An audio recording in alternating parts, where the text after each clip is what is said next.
আসসালামু আলাইকুম রহমতুল্লাহ। সম্মানিত ভিউয়ার্স, আজকে আমরা মজার একটা এক্সপিরিয়েন্স শোনার চেষ্টা করব ইনশাল্লাহ। বাংলাদেশ জামাত ইসলামী কেন্দ্রীয় জামাতের সম্মানিত অ্যাসিস্ট্যান্ট সেক্রেটারি সহ সিলেট মহানগরের প্রায় 5 জনের মহানগরের আমির সহ 5 জনের একটা টিম একটা মিটিং থেকে গ্রেফতার হয়েছেন 19 জুলাই।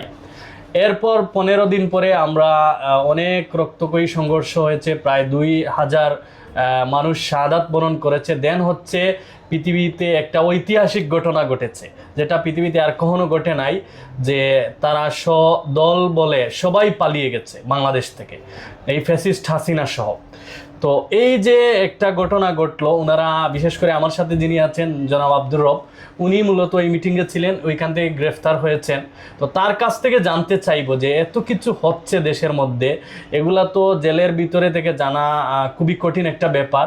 পাশাপাশি হচ্ছে 5 আগস্ট সকাল থেকে দেশের একটা থমথমে অবস্থা।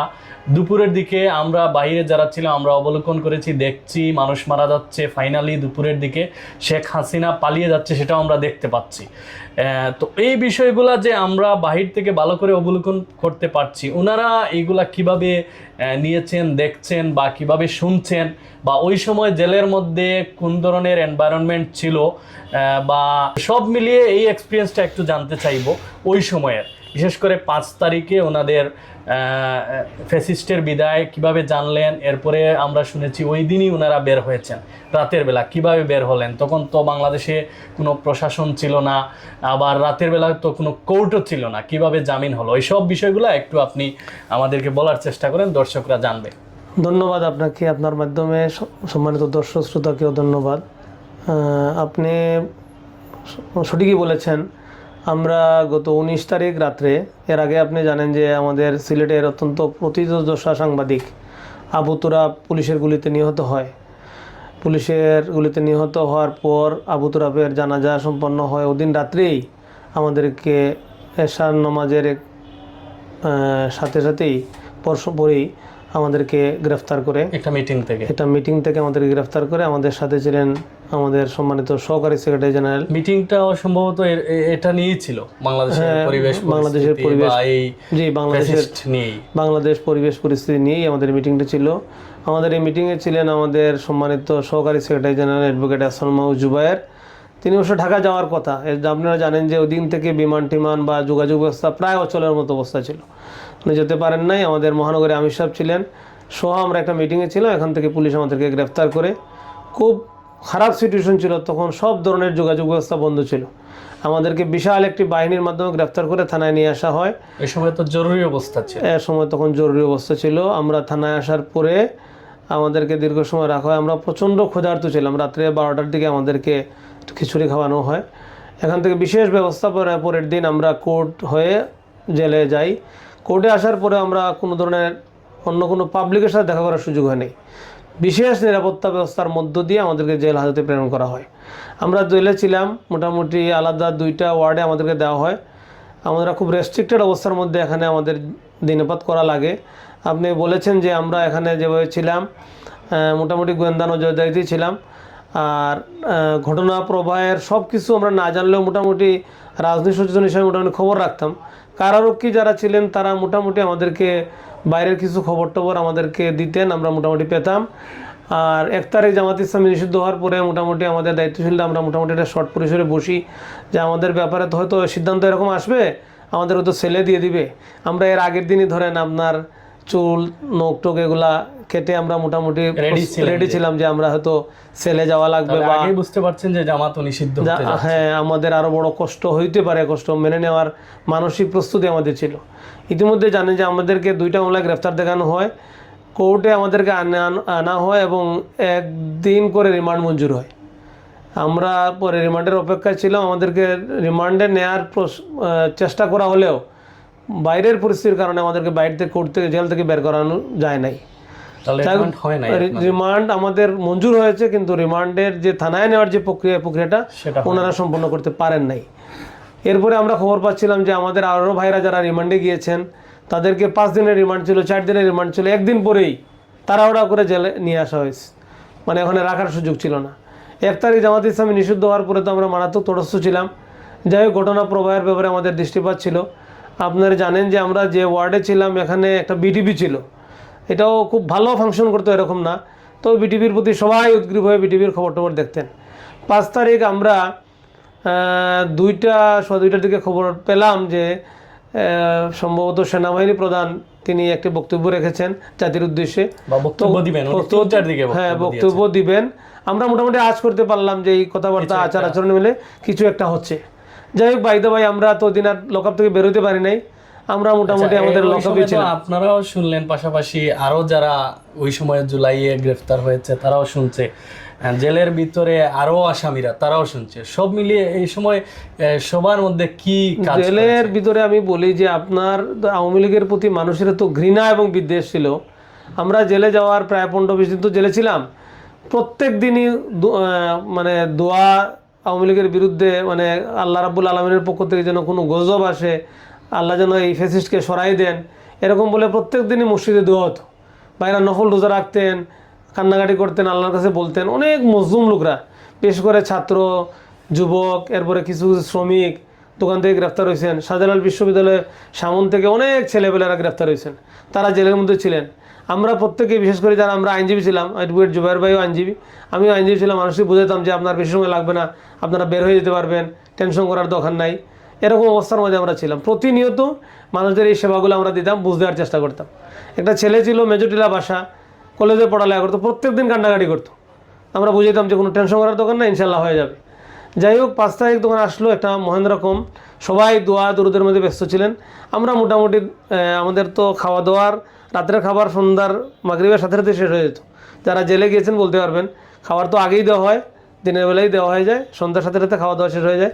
আমরা খাওয়া দাওয়া শেষ করে ঘুমের প্রস্তুতি নিচ্ছি, এ সময় জেলার ডেপুটি জেলার এসে বললেন যে আপনারা 5 জন আসেন, আপনারা বের হয়ে যাবেন। আমরা কি বুঝতে পারছেন যে মাগরিবের আগে তখন পর্যন্ত আমরা এত কনফাইন্ড হই নাই। হ্যাঁ, শেখ হাসিনা পালিয়েছে আমরা শুনেছি, নতুন কোন ফরমেশনে কি হচ্ছে ওই যে বিটিভিতে এটা আসে নাই, তো বিটিভিতে ওই যে 3:30টার দিকে আমাদের সেনাপ্রধানের একটা বক্তব্য, উনি জাতির উদ্দেশ্যে একটা বক্তব্য দিয়েছেন। বক্তব্যতে তিনি বলেছেন ছাত্র জনতার উত্থানের মাধ্যমে শেখ হাসিনা বিদেশ চলে গেছেন, এই সেই বলে তিনি একটি বক্তব্য দিয়েছেন। মোটামুটি এর মাধ্যমে একটা চাও রয়ে গেছে যে না, শেখ হাসিনা হয়তো পলায়ন করে ফেলছেন, অথবা নতুন সরকার আসবেন, বা একটা ফরমেশন কীভাবে কী হচ্ছে। তো সাধারণত জেলের ইতিহাসে আমি যতটুকু জেনেছি, জেলের মধ্যে ধরেন 9টা 9:30টার পরে কোনো আসামি জেল থেকে বের হয়েছেন এরকম রেকর্ড আমাদের জানা নাই। তো আমরা হঠাৎ করে তটস্থ হইলাম, আমরা খাওয়া দাওয়া করে এশার নামাজ পড়ে ঘুমাইতে যাব, এ সময় এসে জেলার ডাকলেন, যে নাম ধরে ধরে ডাকলেন যে আপনারা বেরোয় আসেন, আপনাদের ব্যাপারে কথাবার্তা আছে, সিনিয়র জেল সুপার আপনাদেরকে সালাম দিয়েছেন, ওনার রুমে যেতে হবে। আমরা খুব তটস্থ হইলাম, আমাদের সাথে বিএনপির আরও 4-5 জন নেতৃবৃন্দ ছিলেন, বললেন যে আমরা এখন যাবো কীভাবে। সবাই এরকম সাধারণত ঘটনা ঘটে, মানুষ মিসিং হয়, ক্রস ফায়ার হয়, এখান থেকে কি হচ্ছে না, আমরা মারাত্মক টেনশনের মধ্যে ছিলাম। পরে আলাপ আলোচনা করে সিদ্ধান্ত নিলাম না আমরা যাব। ওনাদের যে অবস্থা ছিল যে তাড়াতাড়ি আমাদের ব্যাগ ট্যাগ থাকলে থাকুক, চলেন আপনারা তার আগে আসেন। আমরা ডেপুটি জেলার রুমে গেলাম, ওনারা যাওয়ার পরে দেখলাম আমাদের ছেড়ে দেওয়ার একটা বন্দোবস্ত শুরু হয়েছে। ওনারা বললেন যে আপনারা দেশের অবস্থা, জেলের বাইরের অবস্থা খুবই খারাপ, আপনারা এখনই বেরিয়ে দিতে হবে। আমরা যাবো কীভাবে, বলে নির্বাহী আদেশে আপনারা বের হয়ে যাবেন। আমরা ইতিমধ্যে কথা বলছি, ওনারা ওভার টেলিফোনে আমাদের সিএমএম স্যারের সাথে কথা বললেন যে আপনারা চলে যান। ওনারা বললেন যে আমাদের গাড়িতে চলে যান। আমরা বললাম যে না, আপনাদের গাড়িতে গেলে আরও সমস্যা হবে। তখন আমাদের পক্ষ থেকে গাড়ি গেল, দায়িত্বশীলা গেলেন।